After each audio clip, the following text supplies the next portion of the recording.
Осы сабақта біз жай механизмнің тағы бір түрі блоктарды зерттейміз. Блоктардың қандай түрлері бар, олар күштен қанша есе ұтыс береді, қандай жүйелер қанша есе ұтыс береді деген сияқты мәселелер зерттейміз. Және де сабақтың аяқ жағында осы блоктарға арналған бірнеше жеңіл есептерді қарастырамыз. Және де келесі сабағымызда біз осы блоктарға арналған күрделенген есептерді, блоктар жүйесіне арналған есептерді қарастыратын боламыз. Сонымен блок дегеніміз не? Бірінші сол блоктың не екенін біліп алайық. Так, ол үшін қазір мен мына жерде мына блокты алайын. Так, мына жүктерін алып тастайын. Так, блок дегеніміз бізде мынандай дөңгелек, қандай да бір оське бекітілген дөңгелек. Осы дөңгелектің қақ ортасына қарасаңыздар, ортасы ішке қарай кішкене ойылып қалған. Осы ойылып қалған жерге біз мына жіпті орай аламыз. Так, мына жіп тұр ма? Осы жіпті осылай орай аламыз. Осы жіппен біз қандай да денені осылайдан дөңгелете алады екенбіз. Сонда блок деген нәрсе бір оське бекітілген қатты дене емін еркін осы осьті айнала алады екен. Мына блоктың мысалы үйкеліс күші өте азғантай. Мынау бізде блоктың осьі, мынау бізде айналатын блоктың өзі. Енді бұл блоктың мына жерде қарап отқандарыңыздай екі түрі болады екен. Так, мына бірінші түрін мен қайтадан жасап қояйын. Так, мында қойып қояйын бірінші блогымызда. Так, мына жерде менде жүктер, жүкке ілінген. Так, жүкпен жүктеліп қоясақ та болады. Не болмаса жүктеліп мына басынан біз былайдан тартсақ та болады бұл жерде. Так, мен пока мына жүктерді іліп қойып қояйын.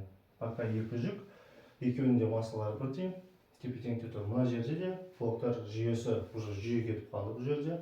Тепе-теңдікте тұр. Қазір осыларды біз шетінен зерттеп шығайық. Бірінші мынау тұрған блокты қарастырайық. Мына блоктың аты бізде жылжымайтын блок деп аталады. Не үшін жылжымайды? Себебі бұл блок осьі ешқайда жылжымайды, бір орында тұрады. Ол тек қана бір орында ары оңға сағат тіліне қарсы мысалы айналып қана дөңгелейді болды. Ось ешқайда қозғалмайды. Сол үшін бұл блоктың атын біз жылжымайтын блок деп айтады. Бұл ешқайда қозғалмайды. Енді бұл жылжымайтын блоктың қандай қасиеті бар, қай жерлерде қолданамыз деген сияқты сұрақ болады. Енді жылжымайтын блокты біз көбінесе стройкілерде, үй құрылыстарын салғанда, жоғары бір нәрсені көтерген кезде біз қолданамыз. Мысалы, мынау ауыр жүк деп ойлайық. Осы ауыр жүкті біз көтерген кезде тік жоғары көтереміз. Мысалы, қандай да бір үй салып жатқан кезде шелекпен мысалы жоғарыға қарай қандай да бір ауыр жүктерді көтеру керек болып жатса, жіпті байлаймыз дағыны шелектің өзін көтереміз. Егер біз ол затты жоғары қарай көтеріп жатқан болсақ, ол бізге кішкене ыңғайсыздау болуы мүмкін. Жоғары көтерген қиындау, белім ауырып кетеді уже біраз уақыттан кейін. Сол үшін біз мынандай жылжымайтын блок жасап қоямыз. Және де осы жылжымайтын блок арқылы мысалы ретінде мынау шелектегі жүгіміз деп көз алдымызға елестетейік. Мына жақтан біз төбеден тұрып осы жүкті тартамыз.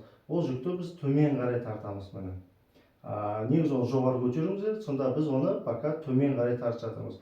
Төмен қарай тартқан ол біз үшін өте ыңғайлырақ болады. Сонда бұл жылжымайтын блоктың мақсаты күштің бағытын өзгерту керек екен. Біз денені жоғары қарай көтерудің орнына оны біз төмен қарай тартып жатыр екенбіз. Төмен қарай тартқан ыңғайлырақ болады. Төмен тартуымызға да болады.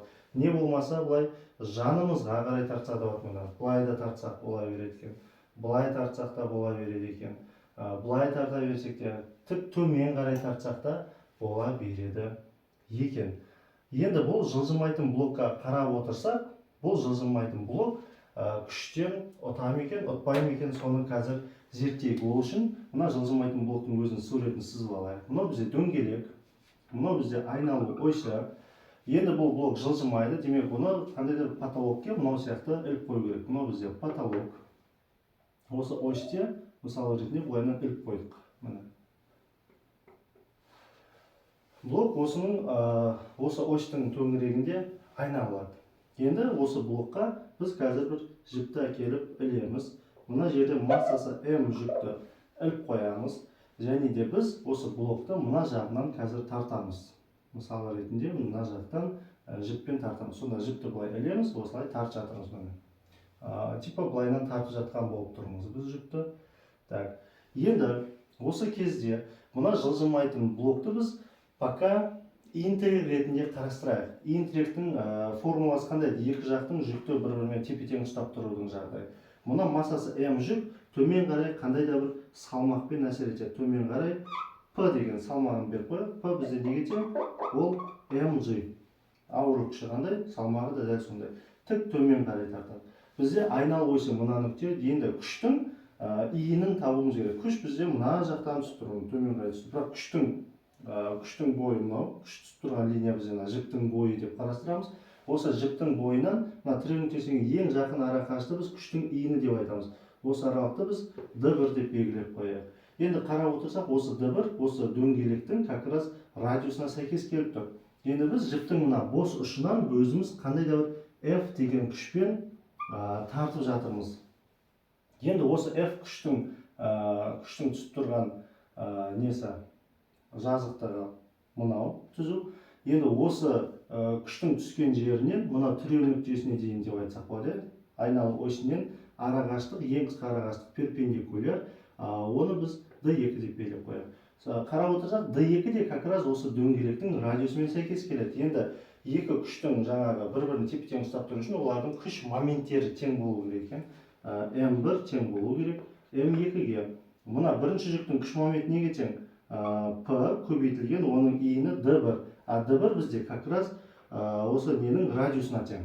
Дөңгелектің радиусына тең. Ол тең болу керек. m2 ол менде f күшімді көбейтемін өзінің иініне. Иіні ол бізде d2. Бірақ d2 де как раз осы дөңгелектің радиусына тең. Демек, осы екі теңдеуде де осы жерде радиустар бар. Радиус пен радиус бір-бірімен қысқарып кетсе, қарап отырсақ, жүктің салмағы мен біздің тартып жатқан күш екеуі бір-біріне тең болып қалды. Сонда F тең болады P-ға болып қалды. Осы жерден біз қандай нәтиже шығарамыз? Жылжымайтын блок күштен бізге ешқандай ұтыс бермейді екен. Жүктің салмағы қанша болса, біз де тура сонша күшпен бұны тартады екенбіз. Сонда біз күштен ешқандай ұтыс алмағанмен, зато біз күштің бағытын өзгертеді екенбіз. Бұл жерде мына жылжымалы блок күштен ешқандай ұтыс бермейді. Мына салмағы қанша, мына жақтан да сонша күшпен тартамыз. Бірақ қарап отырсақ, төмен қарай тартқан оңай, жанына қарай тартқан оңай, бірақ жоғары қарай тартқан бізде қиындау. Просто күштің бізде бағытын өзгерту үшін ғана берілетін нәрсе екен. Сонда күш бізде жүктің салмағымен тең болады. Обычно салмақ mg, сол үшін F тең mg деп шығарып кетерсек болады екен. Ал егер қандай да бір үдеумен тартып жататын болсақ, онда салмақты жаңағы mg плюс a, егер жоғары қарай тартылса, төмен қарай үдеумен түсіп келе жатса, mg минус a деген сияқты формасымен шығарсақ болады. Бірақ негізінен көп жағдайда біз бір қалыпты сүйрейміз, бір қалыпты тартамыз.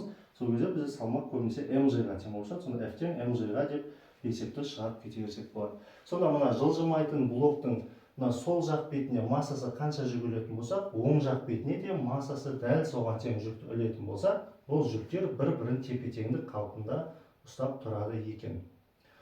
Жоғары тұрсын, төмен тұрсын екі жақ бір-бірін тепе-тең ұстап тұрады екен. Қатарластырып қойсақ та тепе-тең қалпында тұру керек екен. Сонда мына жақта жүктің кейде массасын беріп қояды, массасы пәленбай жүк, оны мына беттен қанша күшпен тартамыз десе, массасы арқылы біз оның салмағын тауып аламыз mg деп, тарту керек күшіміз де дәл соған тең болады екен деп айтамыз. Ал енді келесі бізде мына блок, так, жылжымалысына көшейік. Бірінші мынаның үстіне жазып қояйын, мен жылжымайтын блок. Жылжымайды ешқайда, бір орында айналады. Енді мына жылжымалыға көшейік. Бірақ бұл жерде менде қазір уже блоктар жүйесі болып кетті. Мына жерде бір жылжымайтын бар, мына жерде бір жылжымалы бар. Так, пока бетейін, мына жылжымалы блоктың өзіне көшейік. Дөңгелек. Мына жіптің бір ұшын мына потолокқа мен бекітіп қойған мысалы. Так, осыны алып келейін мына. Мынау бізде потолок. Жіптің мына бос бір ұшы мында бекітіліп тұр. Так, қалған жіп мына блок арқылы өткен, блоктың айналу осі мынау, осы ось арқылы бізде так, мына жерде қандай да бір жүктер ілініп тұр. менде пока 2 жүк бар. Дәл осының суретін мысалы салайын мына. Массасы М жүк, тағы да массасы М жүк, 2М жүк ілініп тұр. Енді мен жіпті айналдырып алып келемін дағыны мына жерден жоғары қарай көтеруім керек. Мысалы F деген күшпен көтеремін. Енді бұл жылжымалы блок бізге не үшін қажет? Жылжымайтынмен қандай айырмашылығы бар деген нәрсені зерттейміз. Енді мен қазір жіптің мына ұшынан тартатын болсам жоғары қарай, мына жылжымалы блок өзі де жоғары қарай көтеріліп жатыр байқасақ. Енді біз қандайда F деген күшпен бұны көтеруіміз қажет.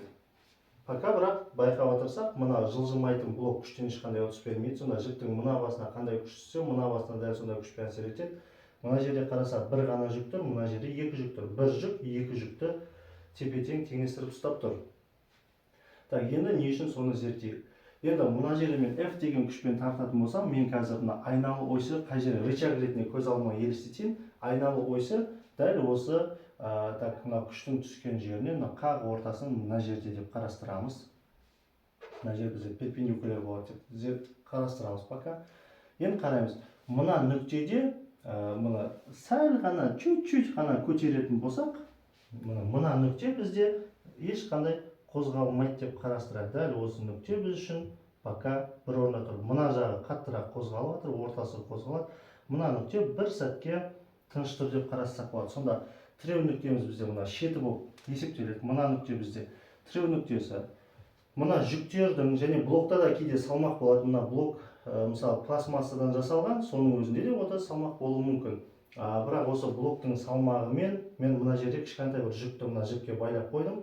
Мына блоктың салмағымен мына жүктің салмақтары бір-бірін тепе-тең ұстап тұратындай специально масса іліп қойдым мына жүктің басына.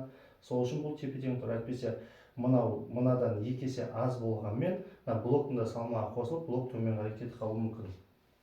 Енді пока сонда мына мен мынау бір-бірін тепе-тең ұстап тұр деп қарастырамыздағыны блок салмақсыз деп зерттей береміз пока. Блок салмақсыз, мына жаққа 2 жүк, мына жаққа 1 жүк іліп қойдық. Енді тіреу нүктеміз бізде мынау. Мына 2 жүктің салмағы төмен қарай P деген күшпен әсер етеді. Ол 2mg-ға тең болып тұр. Және оның иіні мына жерде как раз мынау айналу осымен мына шетінің, дөңгелектің шетінің арасын мен не деп айтамын? Радиус деп айтамын. Как раз мына жер радиус. Бұл радиус менде неге тең? Как раз мына d1-ге тең деп айтайық. Мынау салмақтың иініне тең. Салмағы тіке төмен түседі. Салмағы түсіп тұрған нүктесі мынау. Иіні оған перпендикуляр болу керек, мына жер. Енді мен мына жақтан F деген күшпен тартамын. F күшінің иіні ол мына жер болып есептеледі. Бұл жер менде как раз D2, бұл как раз диаметрдің өзіне тең болып шықты. Или болмаса, мына жер бізде радиусқа тең, мына жерде радиусқа тең, радиус, 2 радиусқа тең деп ала берсем болады екен. Сонда мен F деген күшпен жоғары тартам. Енді екеуі бір-бірін тепе-тең ұстап тұру үшін F деген күшпен көтеріп мынаны тепе-тең ұстап тұру үшін мен 2 жүктің күш моменттерін теңестіремін. Сонда F көбейтілген. F күштің күш иіні енді мынау болады. Күш моментінің формасы күш көбейтілген иін ғой. Так, күшпен оның иіні мына D2-ні көбейтемін. Тең болады. Мына жүктің салмағы P көбейтілген оның иіні бізде так D1-ге тең екен. Енді осы жерден F көбейтілген D2 менде 2 радиусқа тең болып тұр. Жүктің салмағын көбейтемін D1 менде радиустың өзі болып тұр. Осы жерде радиус пен радиус қысқарады. Мен қандай F деген күшпен тартуым керек осы жерде? F тең болады. 2-ні ары бетке өткізсек 2 бөлініп кетеді. Жүктің салмағын 2-ге бөлгенге тең болып кетеді. Сонда мен жүктің мынау так. Пока мына жүкті алып тастай тұрайын. Сонда мен қазір мына жылжымалы блок арқылы мына жүкті көтерген кезде қандайдыр F деген күшпен жоғары қарай көтергенде мына жүктің салмағы қанша болса, осы жүктің салмағына мен 2 есе азғантай күшпен тарта алады екенмін. Сонда мен не істеп жатырмын? Күштен 2 есе ұтып жатырмын. Мысалы, бұның салмағы қанша мынау? Мынау 100 грамм, 100 грамм. Жалпы екеуі 200 грамм ба? 200 грамм салмағы қанша болады? mg дейтін болсақ, 2 ньютон. Мына 2 ньютон болатын жүкті, салмағы 2 ньютондық жүкті мен бір ғана ньютон күшпен бір қалыпты жоғары қарай тартып көтере алады екенмін. Сонда мен бір ғана ньютон күш жұмсап, 2 ньютондық затты жоғары қарай көтеріп жатыр екенмін. Так, енді бұны орнына қойып қояйын. Так, сонда жылжымалы блок бізде күштен 2 есе ұтыс береді екен. Мына жүктің салмағы қандай болса, біз соның салмағынан 2 есе азғантай күшпен көтере алатынбыз. Демек, біз күштен ұтып жатырмыз. Азғантай күшпен ауыр затты көтере алып жатырмыз. Күштен ровно 2 есе ұтыс алады екенбіз, егер үйкелісті ескермейтін жағдай болса. Блоктың да салмағын ескермесек, осылай ровно 2 есе ұтыс алады екенбіз.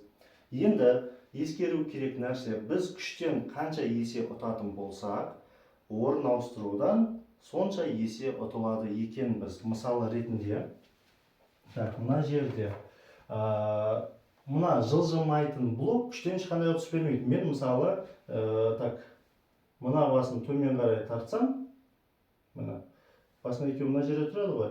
Мен мына жүкті қанша метрға жоғары көтеру үшін жүкті сонша метрға төмен қарай тартуым керек болған. Так. Или болмаса былай қарастырайық. Осы жылжымайтыннан бастай берейік. Мына жерде тұр. Жүк менде пока примерно осы жерде тұр. Мен қазір жүкті төмен қарай тартамын. Жүк те тура сол жаңағы жерге көтерілді, а менің жібім де тура сол жүктің тұрған жеріне дейін келіп түсті. Сонда жүкті қанша метрге мен көтеруім үшін, жүктің бос ұшында сонша метрге қарай мен төмен қарай түсіруім қажет екен. Мына жүктің тұрған жері, мына жүктің басы. Мына. Так, мен қай жерде мына қолым как раз блоктың дәл түбінде тұр деп ойлайын. Так, мына жер ма? Ровно келіп тұр. Сонда мына жақ қанша метрге төмен түссе, мына жақ сонша метрге жоғары көтеріледі екен. Сонда жылжымайтын блок бізде күштен ешқандай ұтыс бермейді, және орын ауыстырудан да ешқандай ұтылыс та жоқ екен. Мынаны қанша метрге біз жоғары көтеруіміз керек болса, екінші жағында сонша метрге төмен қарай тартуымыз қажет екен. Так, болды, осы жерге тоқтайтын шығар қазір.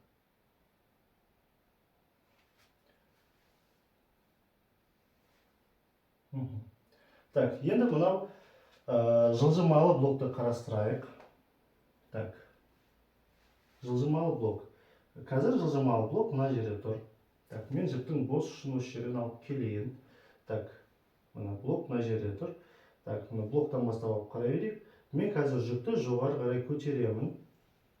Так, мына жерге алып келдім, а менің жібім мына жерге дейін ғана көтерілді. Былайша айтқанда, мына жолдың жартысына дейін ғана көтеріліп тұр мына блок. Сонда менде жылжымалы блок күштен қанша есе ұтқанымен жолдан сонша есе ұтылады екен деп айтамын. Сонда біз күштен 2 есе ұтып жатсақ, зато біз орын ауыстырудан 2 есе ұтыламыз. Сонда біз мына жүкті қандай да бір 20 сантиметрге көтеру үшін жүктің бос ұшын, мысалы біз 40 сантиметрге жоғары төмен қарай тартуымыз қажет болып қалады екен. Не болмаса 1 метрге көтеру үшін біз оны 2 метрге төмен қарай тартуымыз керек екен. Біз жеңіл көтергенімізбен көбірек тарта береді екенбіз. Былайша айтқанда, күштен ұтқанмен жолдан ұтыламыз дегеніміз осы екен. Так, сонда біз мына жерден ұстап тұрмыз. Жоғарғы төмен қарай тартсам біраз жер, и жүк сол жолдың жартысына дейін ғана көтеріледі екен. Так, сонда бізде жалпы қорыта кеткенде блоктың 2 түріміз бар. Бірінші блогымыз жылжымайтын, екінші блок бізде жылжымалы.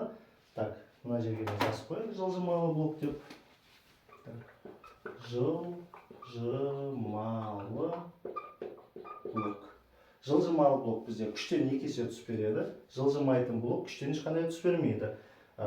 Жолдан 2 есе ұтыламыз жылжымалы блокта. Жылжымайтын блокта жолдан ешқандай біз ұтылыста алмайды екенбіз.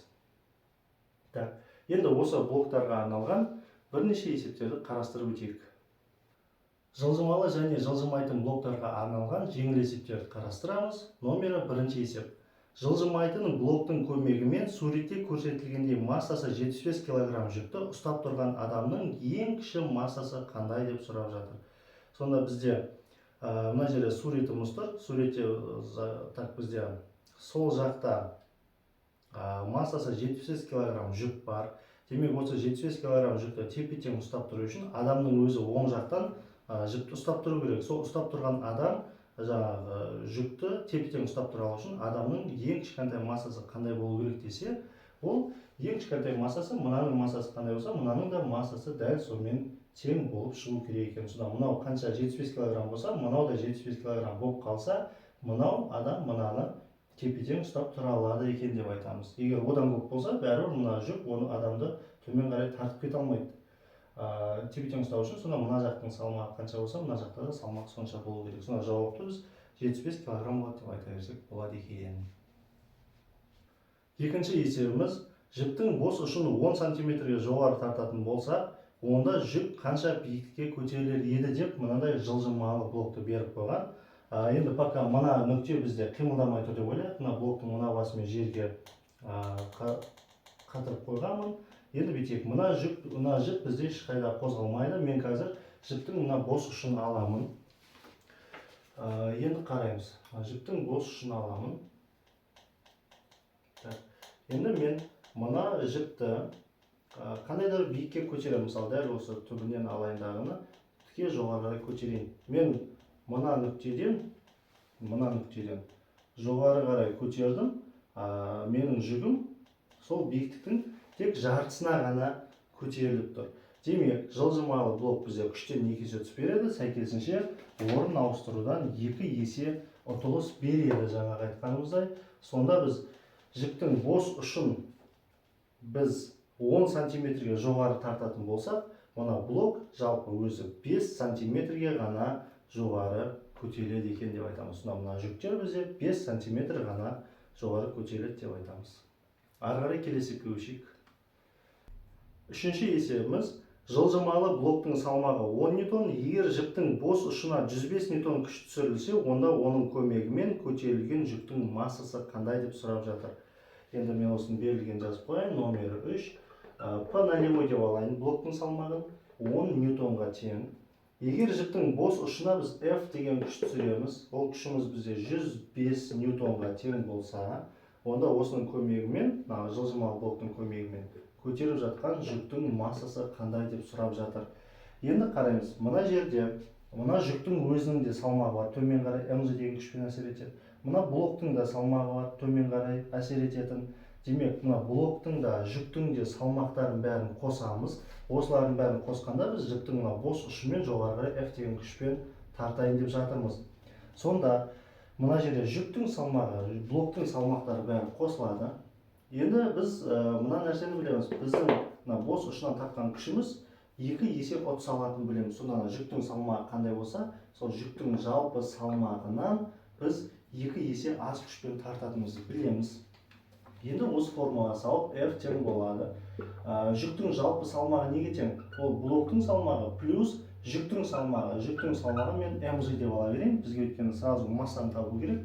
Енді осыны қазір орнына қоя салам. F менде қаншаға тең? 105 тең болады. P нолевой 10 ньютон плюс mg де 10-ға тең бөлу 2. Енді 2-ні ары қарай өткізетін болсақ, 2-ні 105-ке көбейтем, 210 ньютон тең болады 10 қосылған, 10 m дей салайын. Санды бірінші жазған жақсы, m көбейтілген g 10-ға тең деп алайық жүктен. Енді 10-ды ары өтке өтсек минус болып өтеді, сонда 10m тең болады, 200-ге тең болып шығады.